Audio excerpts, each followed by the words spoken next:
We're powered by Rip It. We're also powered by Elgato for the beautiful lights that make the nuclear glowing can possible, and the capture as well. I'm so happy for them. I just saw that they partnered with NVIDIA for AI noise reduction, and it is kind of insane how much noise reduction there is for those wave mics now. So I'm feeling a little bit like they're gradually eliminating all of the like things that make my like old professional audio equipment like obsolete. Right.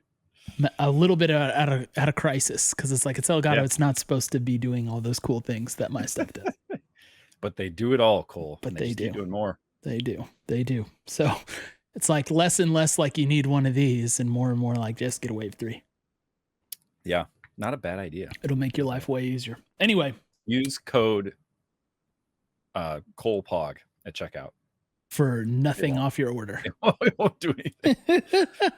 I've got some like cool lint on my LA Thieves hat. I'm sorry, I'm trying to get this off. Anyway, LCS. We have to address it. We have to address this game one. We played FlyQuest. And to set the stage properly, let's rewind all the way back to the previous Thursday. Yeah.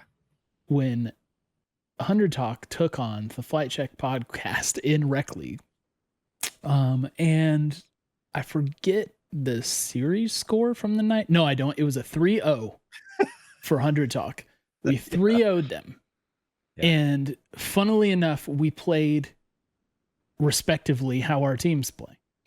We had a poo-poo early game and came back and won every single time because the mid and late game was insane. And the Flight Check guys threw just like their counterparts. So that was cool. But the problem with it is that because we are so tapped in to the 100 Thieves zeitgeist, we actually used up the magic for that matchup. It was a lot of it was required to get us to the 3-0.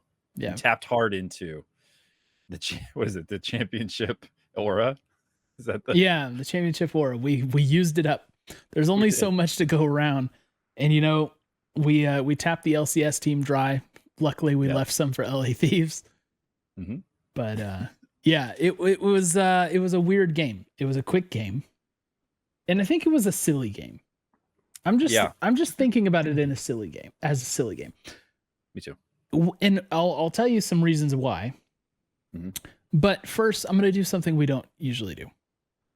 And that is, I'm gonna praise the fan base, the 100 Thieves fan base, because I see virtually nobody overreacting to this. Amazing. And it's really tempting to say something about this. Yeah. It's like it was not a good showing for the boys. And the number of people worried from the fans and calling for drastic stuff is approximately 0. Well done, fans. Isn't that great?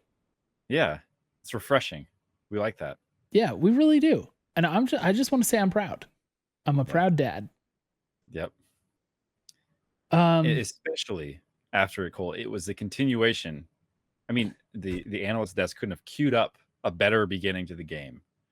After their intro. I didn't see the analyst desk segment, so I don't know exactly what you're talking about.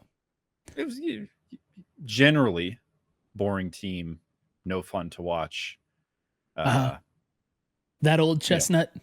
Yep, that one. At one point, I think somebody on the LSS realized, like, "Hey guys, we're supposed to be selling this product. We should just stop saying boring so much, right?" And they're like, "Yeah, right." But it was a bad game from us, kind of through and through, but especially early. We didn't win any fans for our early game in that game. I will say that's safe. Someone's asking in chat if I had seen Reddit, and of course I did not. I stayed away from that place for years now. Why would I subject myself to that? Just get back into it this weekend. But look, when I'm talking about the fans, I'm talking about the people that I see on Twitter and the people that are in our Discord. It was like, everybody's kind of like, yeah, it happens. It really happens. So yeah, just don't worry about the Reddit guys. We're here. We're the real ones. Now, That's right. we do have to talk about some of the silliness, though. We can't just look. We are being like, hey, silly game, don't sweat it. But we do have to, like, mention some things here. We didn't do a lot of things. There were a lot of times when I was fully expecting some things to happen that did not happen, or they happened very late, catastrophically late, that is. Yeah. I was thoroughly confused. We did, for example, there was the second dragon. Mhm. We had full bot prio. And we were in position to go in and just claim that dragon and go out. And we just didn't. We just refused. We elected not to. Yeah, and like there must be something I don't know. Yeah. There always is something I don't know because I'm an idiot. But it sure as heck looked like, oh, we just kind of walked out of that situation and said, we'll get the next one, which I don't think we did. We did, because we got Harold instead. Yeah, we had a really late and weird TP from Someday into a fight in bot lane where it was like, yo, that was very over and decided by the time he decided to go ahead and hit that D key. Yeah, one of the worst. Did he flash? Tell me he didn't flash in that play. I don't know. I was just still trying to assuming he puts D as teleport, not. Yeah, because what monster among us puts flash on the D key? I don't know. It's a good question. Oh man, do we need to hash this out here? We might. But the thing is, I play League so infrequently now. I don't actually know. But I could, if I picked it up and played, and you put it on the wrong one, I could tell you. All right, muscle memory Jordan over there. I think I do F for fire. For fire. Oh man, see that's bad. That's very bad. So yeah, there was that late TP and when the fight was already decided. There was like just complete like lack of desire to work towards neutral objectives other than that second Herald. We're always down. Every neutral objective, it was a 4v5 or worse. Yeah. Third dragon was even worse set up by us, by the way. It was like you just know you get used to the game flow. You just watch them move in and do vision and get there first and stake out the spots and stuff. And it's like, they just recalled. It was really weird. Meanwhile, what's happening while this is all going down? Abbedagge is making them look up what the CS per minute record is. Yeah. You guys told this man after week 2 that he's the worst laner in the league. And since then, all he does is try and break the CS per minute record. So I took, when was this? Let me bring up my notes here. At 19 minutes and 30 seconds, he had 251 CS, which is I think the math is 12.87 CS per minute. Wild. So he almost hit 13 CS per minute. I mean, that was just at that point where I took the snapshot. Yeah.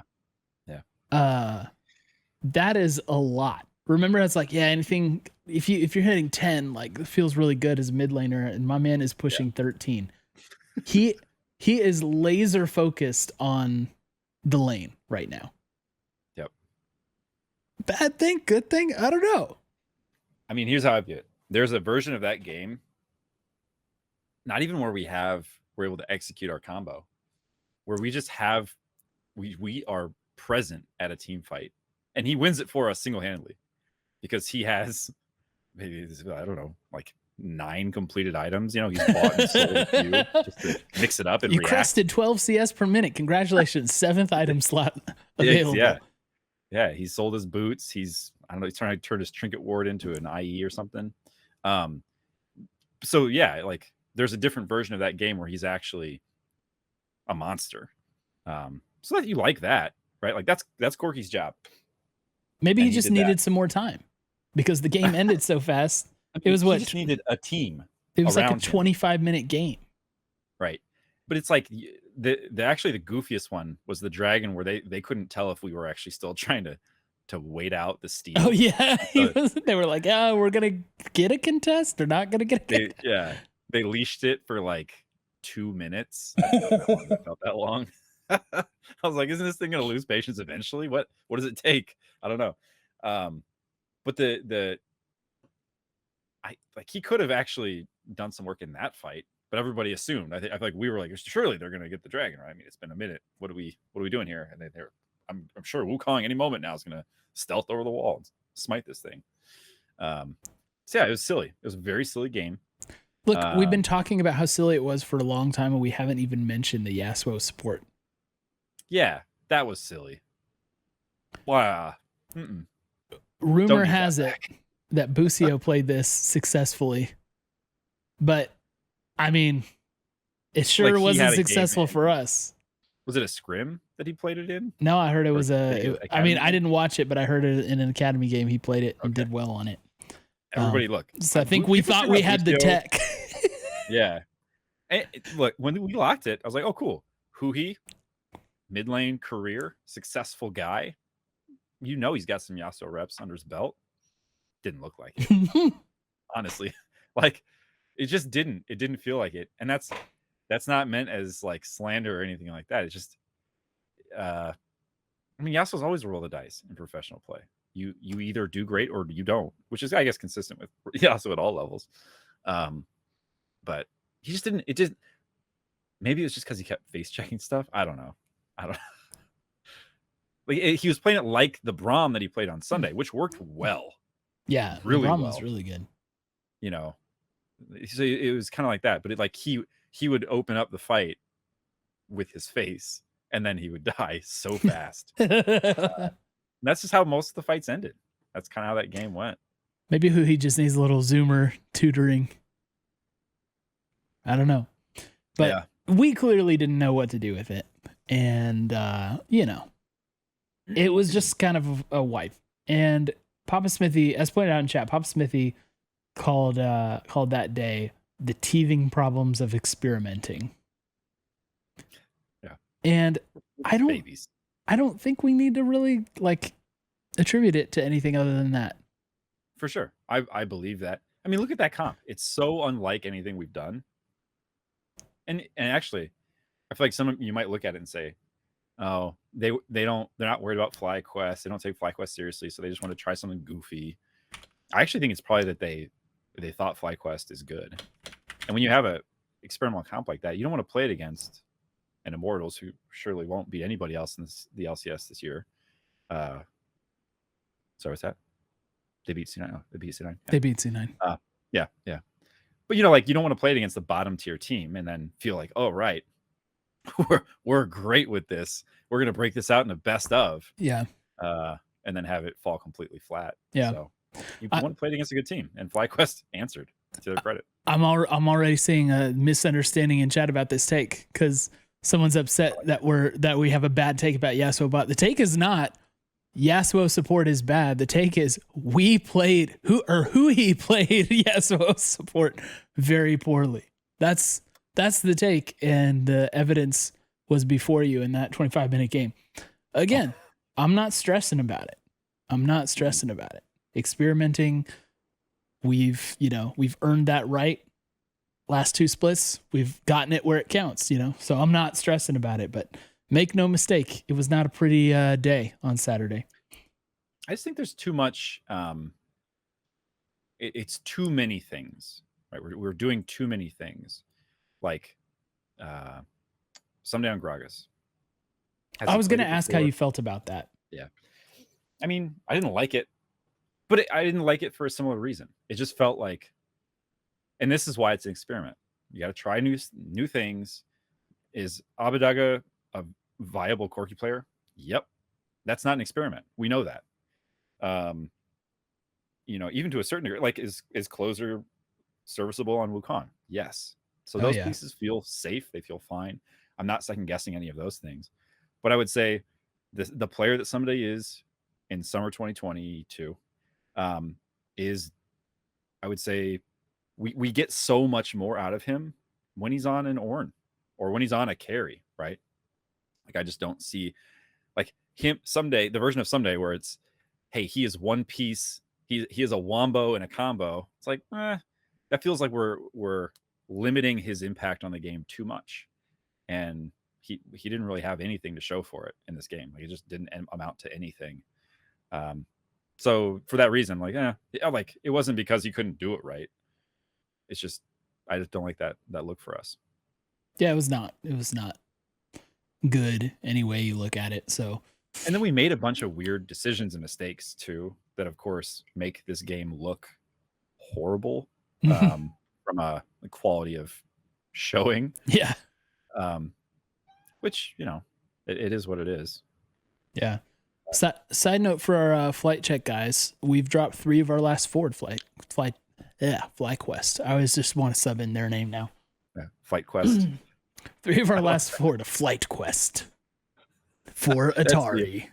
I was gonna say that was the working title for Flight Simulator. They didn't go with that one. Yeah, they were gonna do a story mode and pulled off. Okay, can we just skip over this game now? Can we just go to the CLG game? Yeah, let's leave this one behind. Okay, so CLG, they started off hot, had some trouble, still looked okay to me, honestly. Even while they've been dropping more games, for the most part, I'm like, they're still okay. Then I start watching the draft of this game. We forgot to even mention they didn't show draft for the FlyQuest game. You remember? I was like, I couldn't tell if they were serious. They were like, we're experimenting with this or no, we're not. Like I couldn't tell. Right. But did they do it for first game of the day on Sunday? Because if they did, then they were. Was it just first game? I don't know. I just saw it for ours. But anyway, we got to watch the draft progress from CLG. And as the picks were coming through, it was like, okay, this looks normal. This looks normal. And then we got to round 2 picks and they did Fiora Vi. I was like, are they bongo comping us in some way? Like, is this? They got Azir and Vi and Nautilus. Yeah. They can chain those things together and just bounce us in place. And do you remember while we were the team that bore the brunt of the bongo comp? Oh yeah. And it's just like the initial. Yeah. So they draft that and I'm like, oh crap. Today is going to go very poorly given how Saturday went. Imagine my surprise when we made a very intelligent adjustment in place to counter that. So it was like we were totally back to normal. Yeah. It was like, I don't know. I felt like we countered their moves in this match so freaking well that it like made me very proud. Cause you see like the Dokla someday fireworks early, right? Yep. Back and forth constantly. And Dokla was like looking very good in those trades and getting a lot of pressure out and just playing it very smart. And they were singing his praises on the cast, which makes it even harder. Mm-hmm. And what did we do?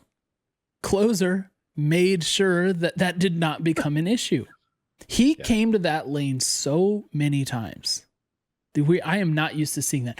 Closer virtually just forgot about farming and wanted to make sure someday was okay and that Dokla didn't pop off. And it really, really worked. When Closer drafted Poppy, I was like, okay, what are we okay?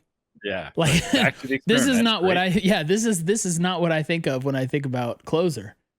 Yeah. But dang, man, that Poppy was so good. It felt like having Blabber on your team because it's like Blabber will like make those things look great and be like, well, why can't my player play like that?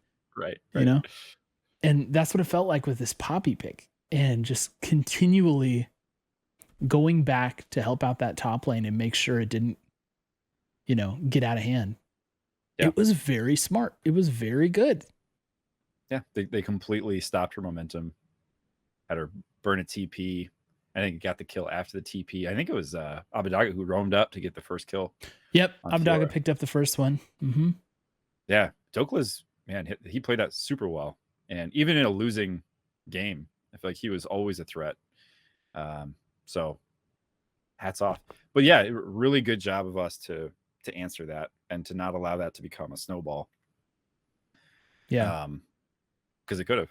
It could have. Absolutely. It definitely could have. And meanwhile, Abbedagge has to, continue his like hyper lane focus or whatever.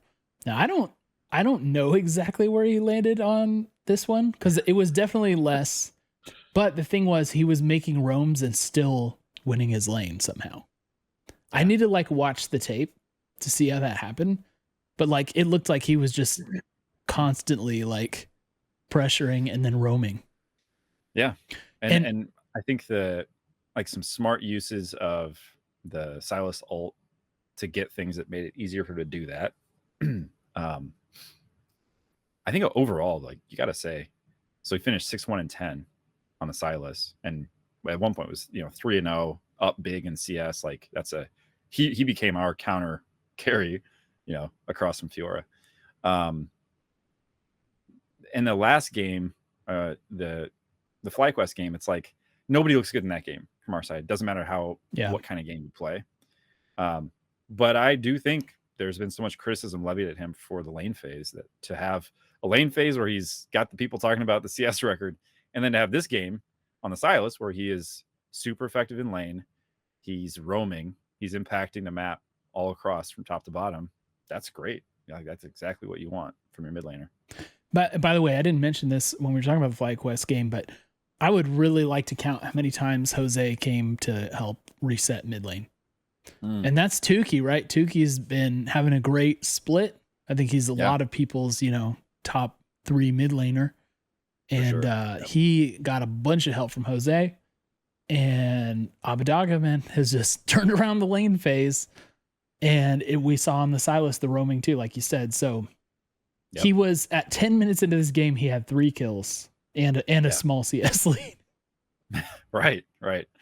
Yeah, man. He's been looking very good. And we shouldn't spend a ton of time on this, but we should remember, this is a little, just a kind of a tickler, I guess. I don't know what to call it. Teaser? Tickler? Teaser. That's not a teaser because it's throwback? not looking forward. Yeah, that's right. So we talked about how if he picks up his game, we are going to be a force to be reckoned with in playoffs. And I think this is absolutely an example of that, right? Like CLG, good team, playoff material, absolutely could be a matchup we see in playoffs. Yeah. And I think for me, there are so many points in this game where I felt like, oh, that's it. That's where we lose it. We stayed too long under turret. We're going to get punished. We kept it together, but here it's going to turn here. And it just never did. We just scrapped our way through it, man. It was fun to see. Do you know when I knew that we were going to win and nothing would prevent us from winning? It was when, was it Someday and Closer up in top? It might have been 100, or it might have been Someday and Abbedagge, but I think it was Someday and Closer up top. And they burned Dokla down pretty bad, like low enough to look juicy, had like 1/5 of his HP left or something. Oh. And what we normally do is just over chase for that kill. And of course they had the roams happening at the moment. They had mid lane and top on the way, or and jungle on the way. And we saw a very disciplined pullback from Someday. Did not chase, did not try and like make sure that they got everything out of Dokla right there. And instead we got, what was it? I think we got 2 kills off of that play, because once the roams happened, we're just like, okay, let's kill somebody. And Dokla actually made a mistake later and stayed at when he shouldn't have. And when that play happened, I was like, look, if we didn't take that bait, that means we're going to win no matter what. And that was only 13 minutes into the game. They smelled that bait. They stopped the Rift Herald charge during that play. The closer, I think it was the closer hammer too. Like, it was got some people out of it. It was the moment, like the meme, moments before disaster, or whatever. Yeah. Like the only mistake Dokla made it was that he didn't flash into that hammer to also be ejected. From the lane, right? Like that's the only way. Or 300 dash, IQ dash, play. Maybe. Yeah, but he was even behind him, trailing a little bit. He's ready to just do cleanup duty, and suddenly all his friends were gone. So, That was a that was an awesome fight, and I agree. It was very contained, and dare I say, not super boring. I don't know. I'm just going out on a limb here. I don't know. I mean, I did fall asleep a few times in the first 10 minutes of that game, but A few. I nodded off 4 different times during the course of the first 10 minutes. yeah, But yeah, it's like it was just a very effective and composed game. You never want to have like 2 bad games back to back. You always want to bounce back. And if you have a bad game in a weekend, you want it to be the Saturday, not the Sunday, you know? And the response from the team was very mature and very like seasoned, right? It was like, okay, cool. Yesterday was yesterday. Today, CLG gets destroyed. Yeah.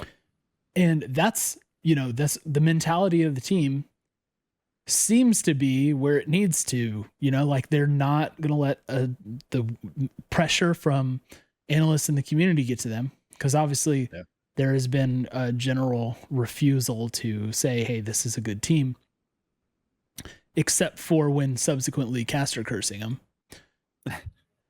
What did Jack call out? Jack called out 100 Thieves subverts expectation at every single step. As soon as you say they're good, they're bad. As soon as you say they're bad, they're good. You never completely know what you're going to get. And I'm kind of, I get where he's coming from in it, but it's like, isn't that based on what you say? Right? It's like if you said they were bad because something happened and it was, you didn't like give the proper allowances or provide the proper context, then that's a you problem. You know? Here's the problem. We're looking at the trend line of 100 Thieves over the last year and a half too closely. We're here. We're zoomed in to the point where if you just take like 10 steps back, you average this trend line out, you can see that it is a 1.5 place finish on average. Like I think it's like we're just looking too closely at the line and we can't see. So I talked about this a few weeks ago. Where it's like maybe the team knows something that none of us do, which is we're gonna be fine. Like we know how good we are. We know what we can do. We know what we're capable of. We know what if we peak at the right time, we can win a trophy or a banner or whatever both. And I said that, and I don't know. I put it out there kind of just as an idea. I think there might be something to that. If the team held themselves to the same standards as analysts and fans and, us, whatever, they would burn out. You just can't do that. They're doing long form League of Legends here. We're all talking short form League of Legends. Our attention span at max is 2 days out of a 7-day period. And I think I'm going to keep that in mind. We won't know. It's hard to know this for sure, but I want to just keep it in people's minds that like when you have a game like you had on Saturday, and I think this is what you're saying earlier, maybe people are kind of coming around to this idea. Every loss doesn't mean that you have lost your way, right? Every time you can't figure out how to get a 2-0 weekend doesn't mean that you are hopeless and that you've got to try to figure out how to rebuild your team. Maybe it just means you tried something that didn't work, and that's fine. And then you have a game like this, and we tried something new. I don't know how many closer poppy games we have to look at. And even like Zeri Braum is a pretty different look for us from what we've done historically. Which looked great. And it worked really well. Yeah. Like it was a great response, and it allowed us to take a bunch of hits and keep going, which I think is another great quality to have in a team. Like you want a team who can get popped and keep playing. And sometimes I feel like even the meta of League doesn't allow that to happen that much. Like one mistake. How many times have we seen that? One mistake in a game, and that game is gone. So there's a lot to like about this game, and I think it's an interesting kind of like, okay, so the Saturday was a 4, or it was a 1. Really, there's nothing to celebrate. But this game was like a 8 or 9. Like there was a lot to like, and so if you just look at this weekend, you say, wow, this team is completely unpredictable. So if you average out over the course of the split, we're 6-3. We're in second place, and we're pretty good. And I have reason to believe that we can continue to be pretty good for the second round robin and then go to playoffs. Yeah, but that's a boring take, Jordan. I'm just sorry. It's just so boring. We play boring League of Legends and give boring League of Legends takes. Right. It is. You're right. It is more boring to assume that there might be some continuity between the abilities of this team from one weekend to the next. It's true. It is a little hypocritical too, because I don't know. It's like EG is given the grace of everyone right now. Now they opened the split 8-1, but they were 9-9 in the regular season last year, and then they won and they looked good winning. And now it's like, well, that's just permanently them in the caster eyes, apparently, in the analyst eyes. And there's no like, I don't know. It seems to me like almost always the team that on paper should win it doesn't end up winning it, right? It's like it would be interesting to see how many times the team with the best record during the split ends up actually winning the cup. If someone knows that would be awesome to know. But my hunch is I don't think that's usually the case. So I don't know. Again, going back to what he said, he's like 100 Thieves subverts expectations. Well, what are your expectations then? Because that's what's that's what's setting that in motion, right? Yeah. Do you truly believe we're a boring team? Yeah. Okay. Or do you believe that we're not like a top 3 team? So we are subverting your expectations right now? Like, right. I don't know. If the expectation, the proper, in fact, let's ask ourselves from a split long analyst perspective, what should the expectation of 100 Thieves be right now? I think we'd probably say you're going to see the team fire on all cylinders 2 or 3 times during the split. Mm-hmm. You're going to see them look pretty good most of the time. And then there's going to be some questionable days where it looks like everybody's out of it. And you're just doing like an average split. Yeah. Right? Yeah. Like you're not talking summer 2020, 2022. You're just saying like on average, here's what you should expect. Yeah. Given the recent history. And then going into playoffs, things will get rounded into shape. And that is the kind of expectation that a team like C9 had for these analysts, right? Like C9 always got the benefit of the doubt there. Is always like, yeah, I know it's weird. Even when Reaper was a coach, it was like, oh wow, he sat those 3 players and they're looking bad now. Everything will be fine though. You know, it's like we don't get that grace. And again, if you look at the results, I think the results speak for a sense of consistency despite not being perfect. It's like I would never expect 100 Thieves to go 18-0. Right. That's just not what we do with this staff in this roster, you know. What was the last team? Didn't TL almost make the perfect split, or like 17-1 or something? I can't remember. I feel like recently there was a team that either did get an 18-0 or close to it. Yeah, I thought TL was close to it and went 16-2. Like, right. And it would be interesting to look back and see, like, 1, how long ago that was, and 2, who on that roster is still there. And I'm guessing it's 0 players. I don't know. And I think I honestly don't know. Yeah, like, that speaks to an org's strategy. You could have a historically great League of Legends team, and you would be foolish to not bet that they would blow up the roster to some degree. Right? Yeah. Just if you were to look back at history. We're also not doing that, right? We're defying expectations on how a League of Legends team is managed split to split, or within splits if you're TSM, right? And I think that's another thing that just doesn't make sense to people, that they don't know what to do with. Like, it feels like, and I think it actually comes back to this. We're off on a different, but it's I think it's relevant. It comes back to this. I heard somebody talk about this recently. Maybe it was Jat and Raz. Yeah, maybe it was Raz. Yeah, Jat and Raz. But they're talking about like, hey, TSM is a team where even if they make it to Worlds, if they underperform at Worlds, they're making roster changes. It's like, all right. And then maybe you're the 9th best team in the LCS for 2 splits running. You know, like you roll those dice, man, and sometimes that's what you get. We tried that with one player on Bang, and it didn't work out, and we saw what happened. So, Jeez. man, yeah, it feels like we've learned lessons and we have a good thing. And even if week to week, it feels like they're not the best historical best team that the LCS has ever seen on average. We're very good. Yeah.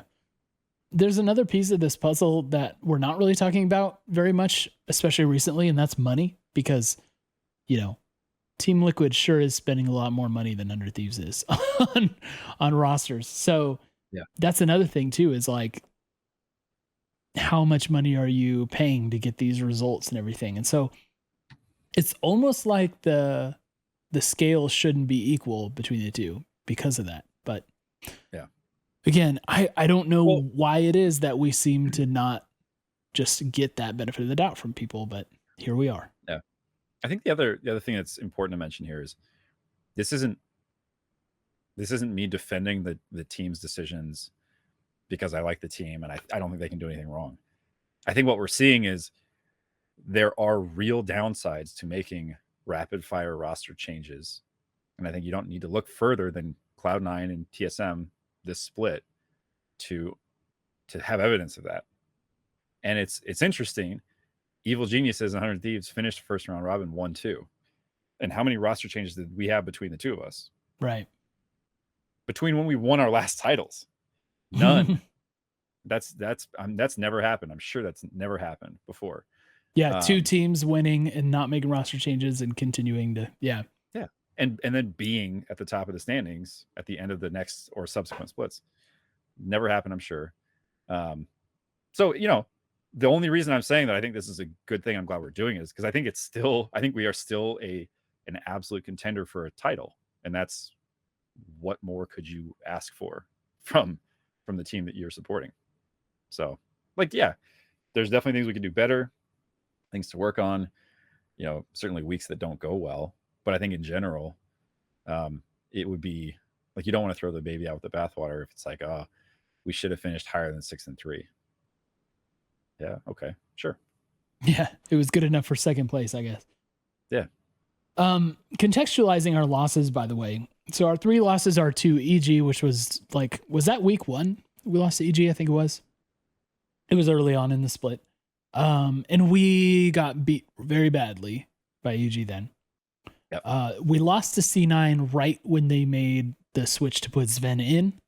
So right when they got that roster, finally, their first game was against us and we blew it. Part of me is just like, yeah, that's weird too. And I'm not, I think I said it at the time. It's like, I'm not worried about that one either.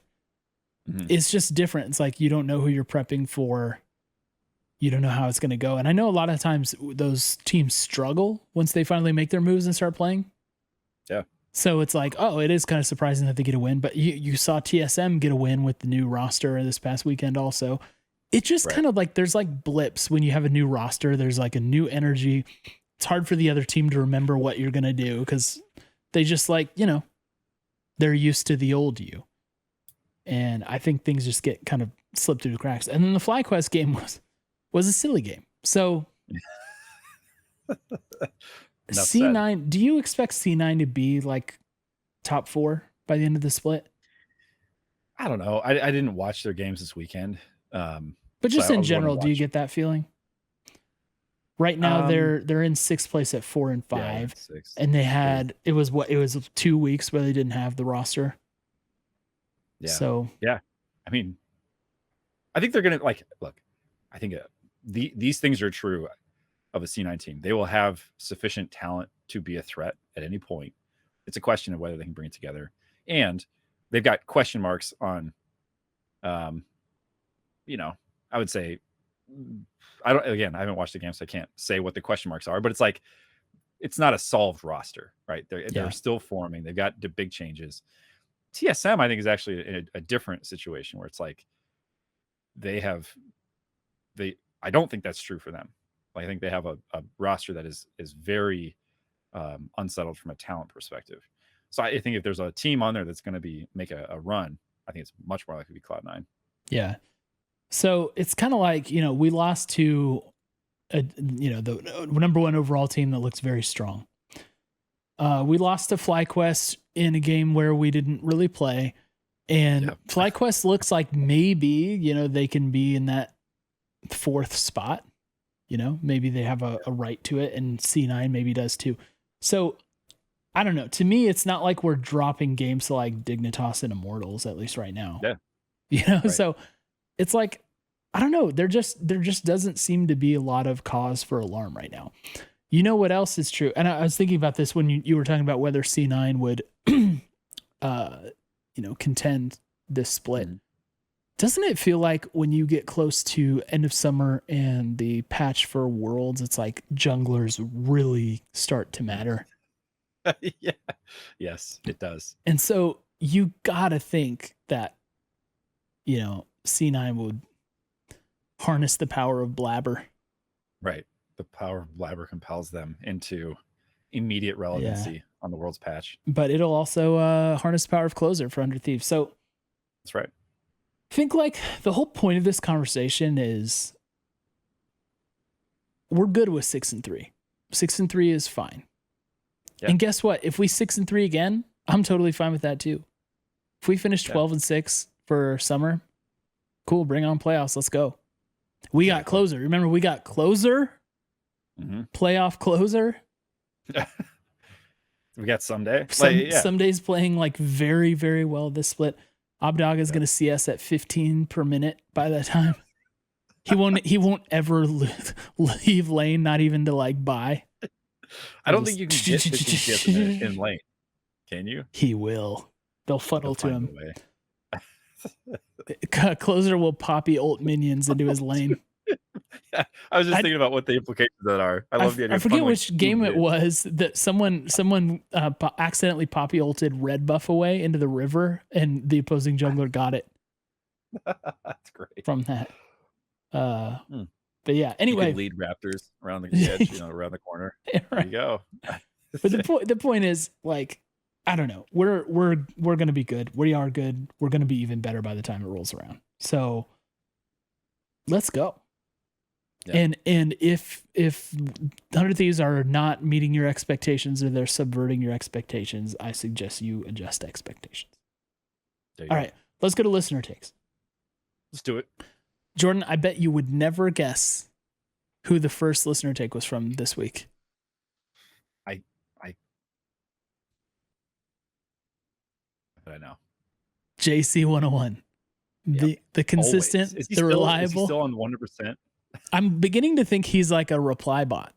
He's like a take reply bot. But his takes are so good that it's either a very advanced AI or our dude is just automatic. Well, here's his take. You tell me.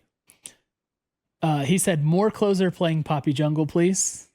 I think both of us give it the Roger Ebert 2 thumbs up. Oh, I'll do 2. That's right. So. That's right. And then he put a Sriracha take on there. All right. Sriracha take is FBI plays Yasuo on the next Senna Yasuo comp. Okay. So, do you remember when FBI played Lee Sin? Oh, I do. Oh, yes. I mean, I do not put it past him at all that he could play a mean Yasuo. Fully believe it. Would it be better than Huhi's Yasuo? Huhi, the former mid laner? Look. Probably.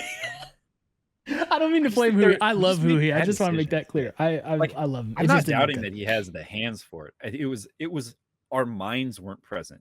I think his hands are probably fine. So if we could play that game again and he could have different, a different brain to use during that match. Yeah, what they said that the experimentation we were doing was actually like astral projection. We were trying to do other things while we were playing. Right. Yeah. They didn't say what kind of experiments they're running. You thought it was roster related, but no. He was completing a 5K in Ohio with his avatar. Yeah. So it didn't go great, is what we're saying on the Yasuo, but it's anyway. I feel like we're not going to see Yasuo and Senna again. I don't think so. Why? It doesn't make sense. Am I wrong to, like, my gut? I don't have the stuff in front of me, but my gut feels like when we've done failed experimentation in the past, we've let it go. and not really come back to typically. it. Except Unless, for the Karma pick. Yeah. The Karma mid from Abbedagge, That's good. Yeah. that failed in the first game and they brought it back. But maybe it's like weekend to weekend basis. I don't know. I just feel like we're not going to see that lane again. Here's what I think the difference is. There are so many viable alternatives in the bot lane. Like, you don't need to play that. There are many other things you can do. We didn't say this, and we should, absolutely. He went deathless as Braum, and it's not because they weren't trying to kill him. I would love to see the damage, share in that game, but yeah, he went 0-13. He looked awesome on the Braum. He did. And that's, for me, why it's like, he doesn't need to play Yasuo. It's fine to try it. Totally fine. Try it. And then go back to doing what we do so well when it's time to win some games, and we're all good. Yeah, it's like me Q-maxing Janna during Rec League. Like, exactly. Just run an experiment. When your nados are automatic, when every tornado you throw hits 5 people, Q-max, Cole, obviously.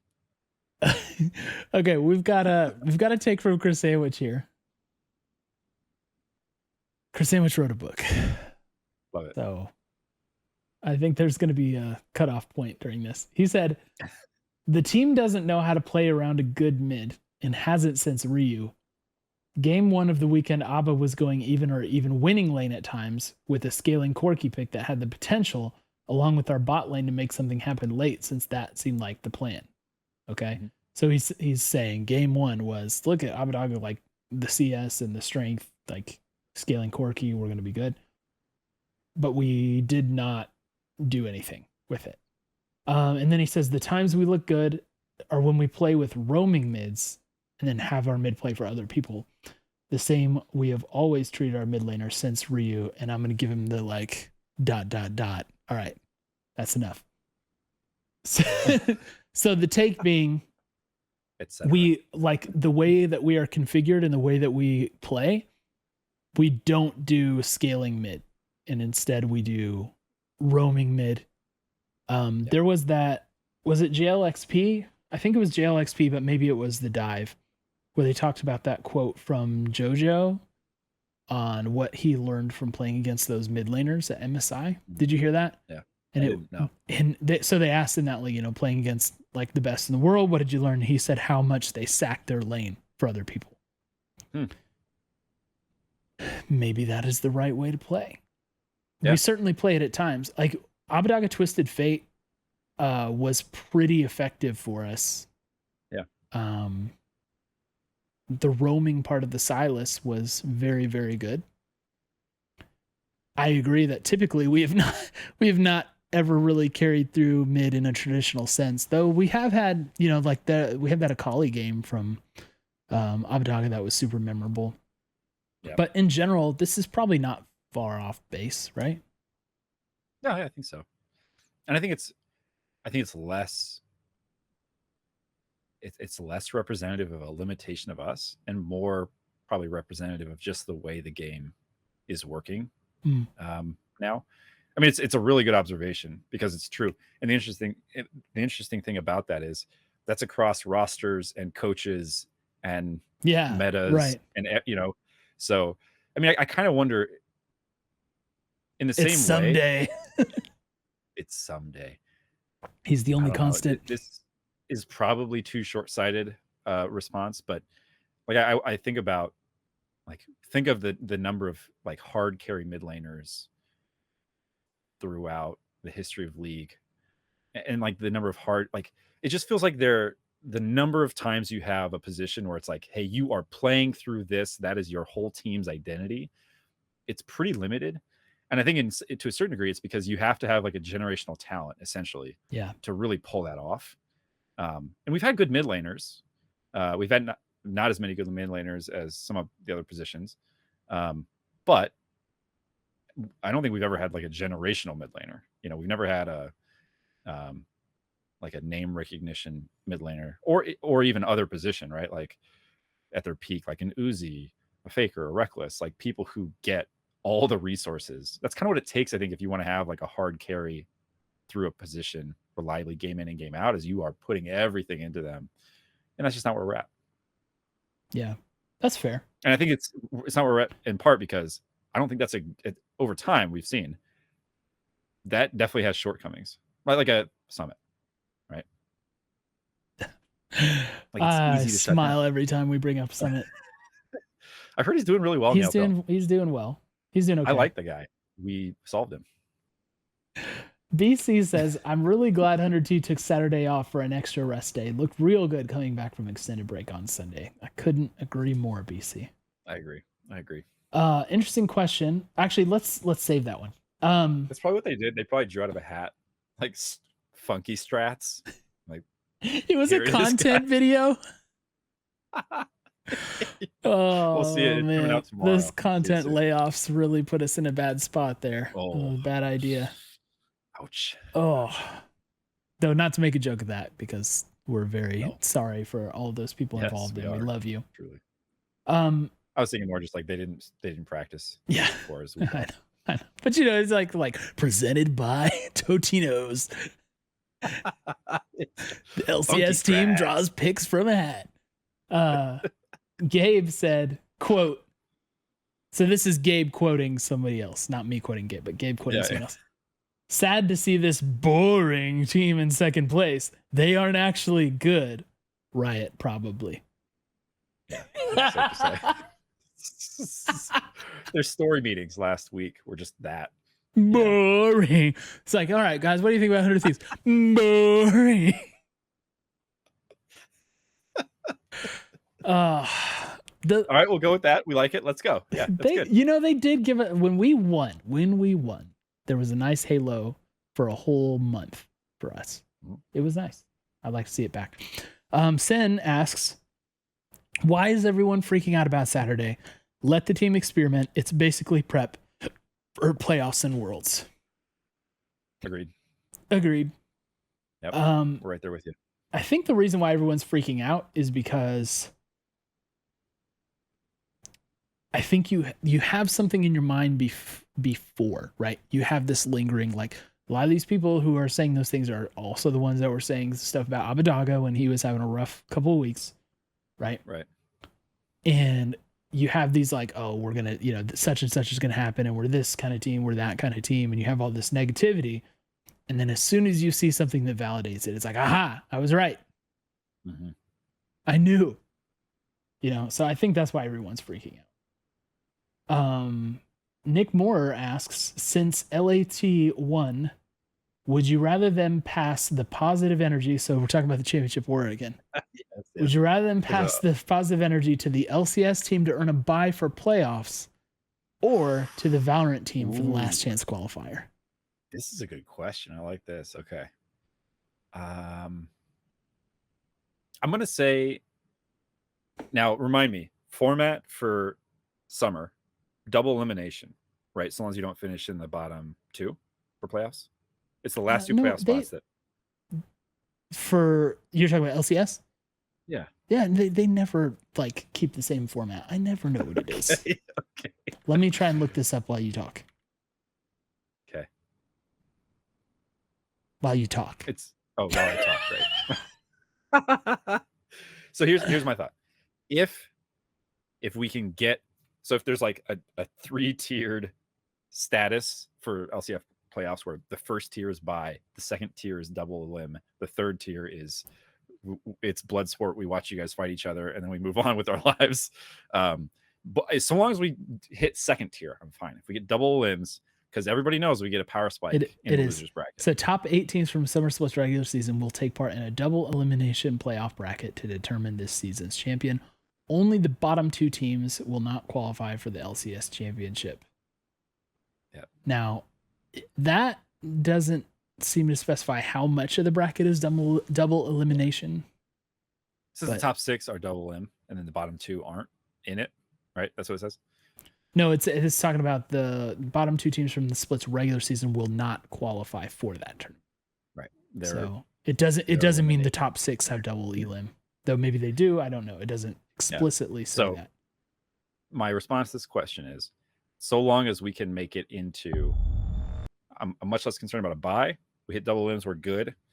I'm passing it to Valorant. We got to get the LCQ, baby. Yeah, we're up against Shroud, Cole. How can we possibly win? I was gonna say, like, I am way more willing to pass this off to the Valorant team. I think we're in a fine place. So yeah, Valorant team, which I believe the Valorant team is gonna be very good, actually. But so long as we continue as we have been. Inexplicably, sometimes it just falls apart for them, and it seems like the stakes are higher for them right now. So let's give that to the beautiful. And side note, Valorant players. I'm actually a huge Shroud fan. I really like Shroud. Yeah. My comment wasn't meant as a slander to Shroud. But, sure, it wasn't. I promise I watch him a lot. Andric Del Angel says, I think they need to bring on Busio to the first team so that Huhi can feel the pressure and there could possibly be another someday in tenacity situation. Related to this, Karlsky asked, do you think we will see Busio play this split, or will we have to wait until next year? This is so interesting to me. I'm missing we need to make a change for Huhi narrative. I understand that Busio is very good. People are super excited about him. It sounds like he's earning himself a lot of attention and consideration for LCS. Awesome. I still see Huhi regularly popping off. Like, he still routinely has games where he looks outstanding. So would Busio's Yasuo be better? Perhaps, but that feels to me like, a minor side note rather than like an imperative to get this guy onto the LCS stage. So for me, it's less commentary about Busio and more just me thinking, I think FBI Huhi is still a great bot lane for us, and I'm not at all convinced that we need to shake anything up, especially before summer playoffs. Yeah, like, that's what I'm saying. I don't want anything for this split, and neither do I think it will happen for this split. I'm open to the next year conversation. I don't think there's a dire need there, but you do have to keep the team building, right? Or if we win, you have to maintain. But you do have to, like, rotate those prospects in, because until they play successfully in your starting positions, and then they were just prospects, right? Yeah. So if you have tenacity, you have General Sniper, you have Busio, like, at some point, it's got to happen. The someday tenacity thing that happened, I don't know if that specifically was the cause of Someday's resurgence or whatever, but even if it was, I think that is less likely than likely to be a positive thing. It's kind of like, it's kind of like just what happens, but I don't think players usually like, oh man, I really got to get my act together. Let me play better and do. I think it's more likely you get a media situation. Why don't they like me? Why am I training my replacement? I think that's a lot more likely. Perhaps. So, man, haven't hated on Medios in a while. Feels kind of good. So I think that conversation is probably going to be open for next year, but not this split. Neither do I want to see it this split. So yeah. I mean, I think, look, if we fall short of our objective in some way at the end of the split, maybe even at Worlds, like if we didn't make Worlds, I think for sure you start looking more toward the future, right? Yeah. And if it feels like this is a very logical place to explore, all for it. But in my opinion, as I've talked about a lot, I think we're far from the point of it being a likely outcome to this split that we miss Worlds. Yeah. So I think with that, you stay with what you got. And I think we got something good. Yep. Okay, we have one more question from 100T Cole, who asks, why do we never talk about FBI anymore? he had a great game on Zeri. Somebody should talk about that guy. Right? Yes. It was good. It was very good. It was very good. We don't talk about that guy. I mean, like, it's weird. He's so reliably good. I feel like that's I don't think he's reached the form that he was in back in, like, Abbedagge's first split. Even before that, I feel like even before that, FBI was at its strongest, maybe like the split before. Yeah. And so I think he's like, 90 to 95% of that maybe. And so maybe that's why we don't talk about it as often. There's less takeover from him. There's more spread it around. Someday carries more games. Do you see it just closer carries more games? Yeah, do you think that the drop off, here's my potential answer to your question, your listener question, Cole. It could have something to do with the changes that have been much talked about. I think his trademark in the early splits was just crushing the game through bot before 12 minutes, right? Before 14 minutes, whatever. That is much less common a thing now. Although I will say, Danny has reminded us all that an ADC late in the game can win the game for you single-handedly. So it's still possible, but I just feel like FBI's calling card was, we are here to win the game, and we're going to start doing that immediately. So thank you for joining me. We will proceed with our agenda forthwith. If everyone agrees, no objections, let the lane base commence. We are here for this purpose. So maybe that's part of it. It's like I like the big changes to the game. Funny enough, the big changes to the game haven't been. The small changes have been what's resulted in the biggest changes for us, or the biggest adjustments. So that's probably part of it, I would say. But I think you're right. Maybe it's that he has never, my other hypothesis, he's never dipped to the point that Someday was at when we were having our family conversation about Someday and what we can do to right the ship. We please, everyone, be available at 8 p.m. tonight. We need to talk about this. And he certainly hasn't hit the level of like community conversation and analyst conversation as Abbedagge. So like him and Closer and Huhi to a certain degree, I think, they've all been like their very performance variability band has just been narrower. Yeah. That's fair. Well, I just was making that observation because it's like I couldn't remember the last time I like really had a focused conversation about FBI, but we just want to say, FBI, we still love you.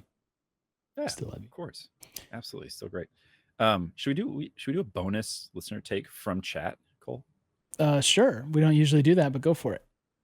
This is from, I think it's a new chatter, ya boy Graph.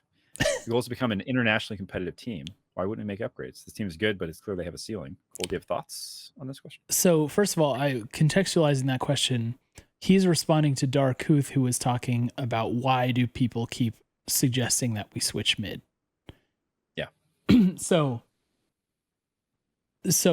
Graph's overall point, if the goal is to become internationally competitive, don't we need to be searching out upgrades? Yes, I agree with that point. I don't, however, agree that swapping mid is a solution for us because there is no apparent like heir to that position for us.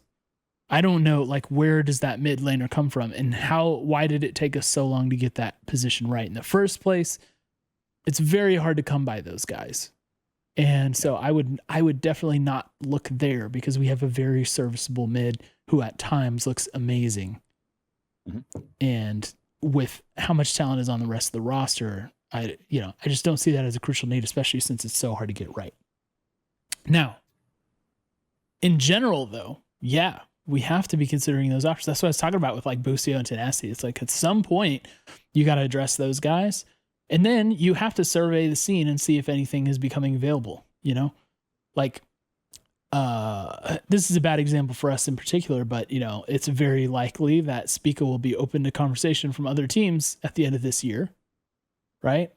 You can assume he's going to get a nice little payday, and teams would be foolish if they don't evaluate him, right? Yep. So even if you have a very good jungler, you probably want to at least do the exercise, right? Mm-hmm. So I do see the need to make upgrades, but you just have to be judicious with which, areas you look at. I think right now I would look at support in the off season, but for right now, my guys are my guys and I like them. Yeah. Yeah. Maybe the key to that question, and kind of proposal is when. And Graf isn't saying why wouldn't we make upgrades immediately? So it's hard. Yeah, he might think that, but I don't know. I do. Yeah, I agree. You always have to be looking out. I think that the thing you have to be very careful about is that you don't sacrifice your current form and potential outcomes in search of greater future bounties. It's like, are you going to give up your best shot at Worlds in 2022 because you might have something that could work out next year? That doesn't feel like as good a move. You have to be super thoughtful about that. Yeah. Well, always got to keep that conversation going. But yep. I am pleased with the trajectory of this team for the last a couple of years. So we'll keep it where it's at right now. Yep. Okay, looking forward to this upcoming week. We take on the mighty Team Solo Mid on the Saturday. 3-6, sitting in 8th place. They lost to C9, but beat our apparent kryptonite, FlyQuest. Jordan, is Chime the solution? Is Soul the solution? Can TSM knock off 100 Thieves? Your thoughts? No. I'm gonna say no. I feel like you've talked about this, how it's not unheard of for, maybe you've mentioned this show, not unheard of for new rosters, academy talent, first coming in, catch people off guard. You've got less tape about how they're going to play. But I think we'll be ready, and I don't think TSM will beat us. And we're going to have analyst Huni, gassing us up before the game, I'm sure. So can I just say, Huni, not currently playing. I thought he's been great. It's cool to have. It's cool to have. Now you say it. No, look, I've always liked Huni as a personality. I just don't see him as a player having, being as deserving of the accolades he receives. But I thought he did a great job on the desk. And I think it's goofy that he's wearing his TSM jersey. He doesn't have to do that. He can just put on something else, anything else. So yeah, I think he's gonna pick us, and that will allow us to break through. Huni buff, the spiteful pick from Huni. Okay. Huni has always buffed us, hasn't he? One way or another. Okay. Game 2 on Sunday will be against EG, the first team favorite from LCS. The boy wonders. Yeah. The boys wonder. The boys collective wonder. Wonders. Did you pick? What's your pick for TSM? Did you? Oh yeah, we're gonna beat him. Okay, we're gonna beat him.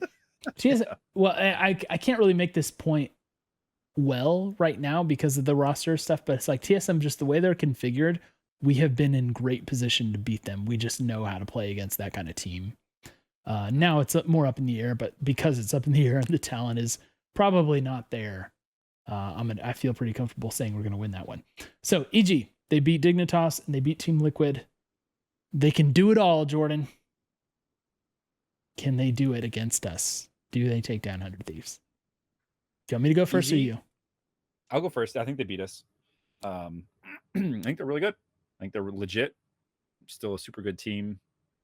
They seem to have no slump whatsoever from MSI. And look, I think we are going to continue to be a team that will win more games than we lose, but we're going to lose games. And I think EG is a team that if we're going to lose a game, it's likely to be to them. They've had our number. So yeah, I think we lose. I think if we avenge EG, it will be in the on the last ditch run from us. Like if we make a losers bracket run and knock off EG in the final or something, that's how this saga ends. So I don't see us beating them. Not in second round robin. Yeah. No, I don't think say playoffs shake out to where we see them in winners bracket. I think we lose. We're going to have to beat them on the back end of it. That's just the way these things are. It's our MO. Ask TL. Yeah. And EG took that from our playbook this past split. Yes, they did. But I think there will be a time. The time will come, but it's not this weekend. So I think we drop that game. I will say I think there's a chance. Like I don't think it's a 0% chance that we beat them.